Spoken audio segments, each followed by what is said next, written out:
let's start our lunch. Yes, of course, with, yes, my one and only Sutakon.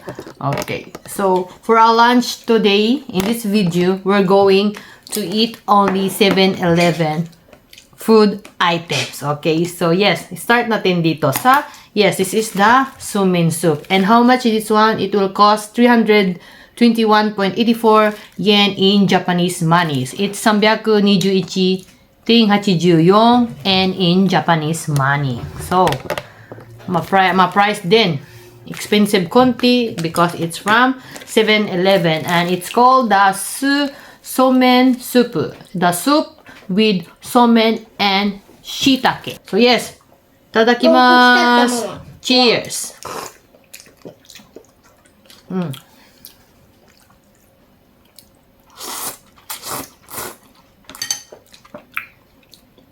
Oishii.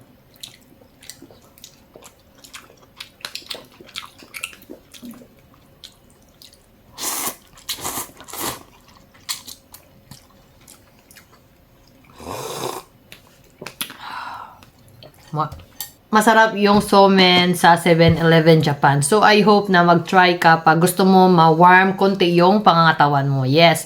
And easy lang siya. Bili ka lang ng ganito, then i-microwave mo. Yes. And pwede mo nang kainin agad. So, masarap yung ano niya, yung flavor niya is very simple. I can say that simple, pero masasabi mo siya nga, it's from 7-Eleven dahil yung soup niya is, meron kasi yung yung 7-Eleven meron yan sila yung soup na ginagamit nila na original nila, di ba? So, it's different talaga sa mga iba't ibang mga somen soup sa mga iba-ibang convenience store. So, I hope you try also the somen soup from 7-Eleven Japan. So, yes, and para maka-continue na tayo sa kakainin natin today. So, we will move on to the second one. So, ito yung pangalawa na ita-try natin na items from 7-Eleven Japan. So, yes, ito siya.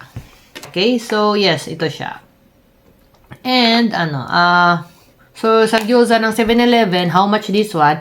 It will cost 278.64 yen. So, it's 278.64 and in Japanese money. So, yes, and for me, not only for me, but the review sa mga Japanese din, it's worth lang talaga yung price niya sa 1, 2, 3, 4, 5, 6 sa 6 na gyoza. So yes, marami na yan, di ba, 6. So yung 6 na gyoza is very worth lang daw sa presyo niya. Kaya marami ang bumibili nito, ang gyoza from 7-Eleven. It's very ususumi dahil masarap siya. You can, may mga I think 3 kind of flavor siguro, or 3 kind of gyoza ba. So, mabibili mo sa 7-Eleven Japan, okay? So, ito try natin ngayon. Itong gyoza na to, this is called the vegetables and pork dumplings. So, it is how the vegetables and the pork dumplings inside of this gyoza. So, nakukulangan ako nito. So, gumawa lang ako ng akin. Okay. Tadakimasu! Cheers! Sa gyoza ng 7-Eleven Japan.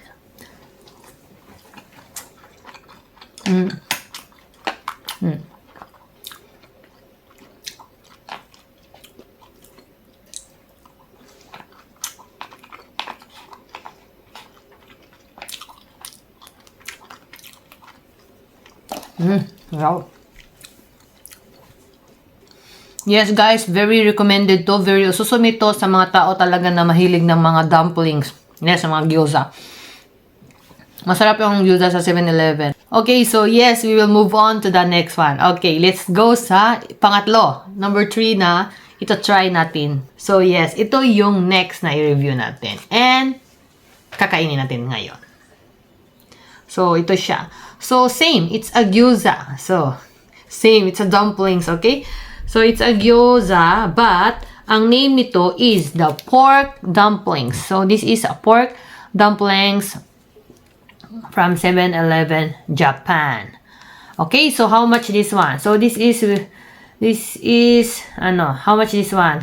It will cost 321.84 yen. So it's 321.84 in Japanese money. Okay, so ano din, a little bit expensive than the other one because siguro it's a pork dumpling. So, wala siyang yasay. There's no vegetables inside in these dumplings, only pork. So, only pork lang. And you have 6 pieces. Okay, we have 6 pieces in here. 1, 2, 3, 4, 5, 6. So, yes, pag kaya mong kainin yung 6, why not? Mag-try ka nito sa 7-Eleven Japan. So, yes, try natin to ngayon. Itadakimasu! So, ilagay mo yung, if ever bumili kayo nito, wala kayo sa bahay, nag-travel kayo, or pumunta kayo outing, or ano ba. So, may siya, may lalagyan nito separate sa sauce niya, okay? Yung, anong man tawag nito? Yung tupperware. Anong lalagyan nito is may na siya dito, ha? Dito ninyo ilagay yung sauce niya, yung isang, yung kasama na sauce, okay? So, lagyan nyo here, and yes, sausaw nyo dyan, then yes, itadakimasu!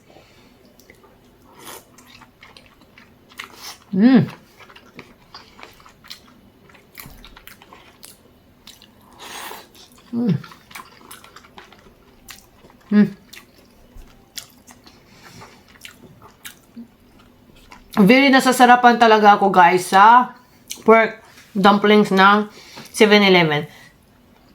Yes, kunting expensive lang siya. A little, mahal siya, but worth naman yung price niya sa, sa lasa niya. So, masarap talaga yung pork na lang, lahat, walang vegetables. Pero hindi naman pwede na hindi tayo kumain ng vegetables, okay? For our health, okay? So, yes, masarap yung pork paminsan-minsan dahil, yes, especially na, yes, with rice and with your, may mainom ka dyan sa bahay ninyo. Masarap siya na i-partner.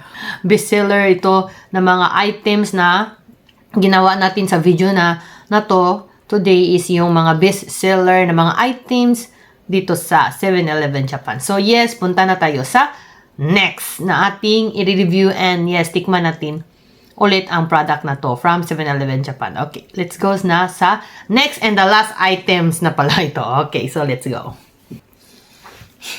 Yes, ito siya. Yung, if na-watch ninyo yung video ko before last week, yes, if you watch my video last week about the 7-Eleven salads, yes, the cup deli salads. This is belong, sa cup deli salads, okay? So, no need na to i-microwave. So, ready to eat na talaga to na salad. This, okay, this is belong to cup deli salads.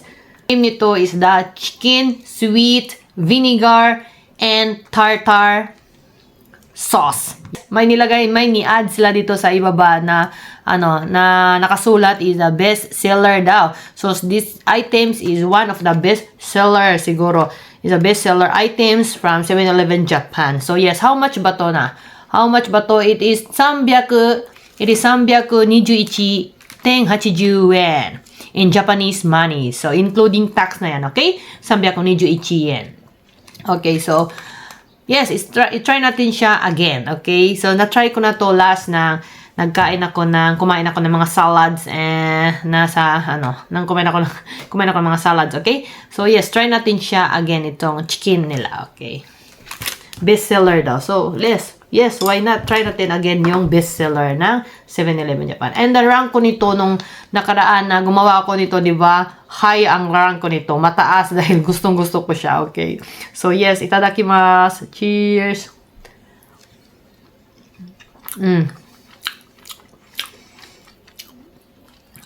Pero mas masarap siya ngayon. Yes. Mas gusto ko siya ngayon than before. Yes. Nagbabago kasi yung niya nito. Yung tartar sauce. Yes, yung tartar sauce lang ang nagbabago nitong salad na to. Kaya, siguro ang next sa spring is summer. Siguro sa summer, yes, in the summer season dito sa Japan, magbabago na naman to yung tartar sauce niya. Yes. Yung mga pagkain kasi dito sa Japan, every season, nagbabago sila.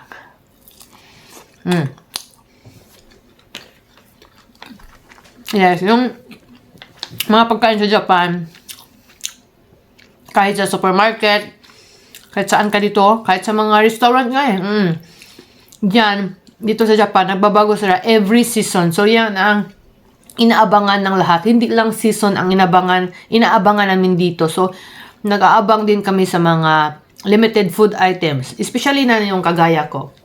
Kung kagaya ko, na mga, ng mga tao, yung nag-aabang ng mga new, mga limited edition, yung mga bago, na i-excite, kagaya ko, yes, kami yan, tayo yan, ikaw yan, pag nandito ka ngayon, nag-watch ka ngayon sa akin, yes, isa ka sa mga, mga tao na kagaya ko na naghahanap or naghihintay, yes, naghihintay sa mga limited items, food items dito sa Japan, in supermarket, in convenience store, in a restaurant, yes, dito ka lang and huwag ka mawawala sa channel na to na Japanuji Think Japan dahil dito lang tayo na kumakain tayo ng mga limited, especially limited edition, yes. Nagluluto din tayo dito ng mga Japanese food, okay? So, nagluluto din tayo paminsan-minsan sa channel na to ng mga Japanese food, okay? And we also, tackle or share din tayo ng mga moment, mga documentary about sa, my son, yes, about sa mga, paaralan niya or mga study niya, mga ganon, about my son, anong nangyayari dito sa Japan na mga lifestyle, yes, mga ganon, mga lifestyle natin. Yes, dito lang yan sa Japanuji Think Japan, okay? So, dyan ka lang, huwag ka mawala. Nandito lang tayo always, nag-upload tayo ng video and we will do our best na mag-upload tayo 3 times a week, okay? Kaya, I hope na mag-subscribe ka dyan, mag-subscribe ka and huwag kang mawawala every upload ko.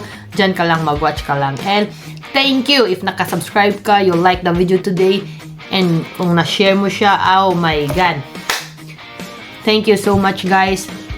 I really appreciate your support to me in this channel. Yes, thank you so much.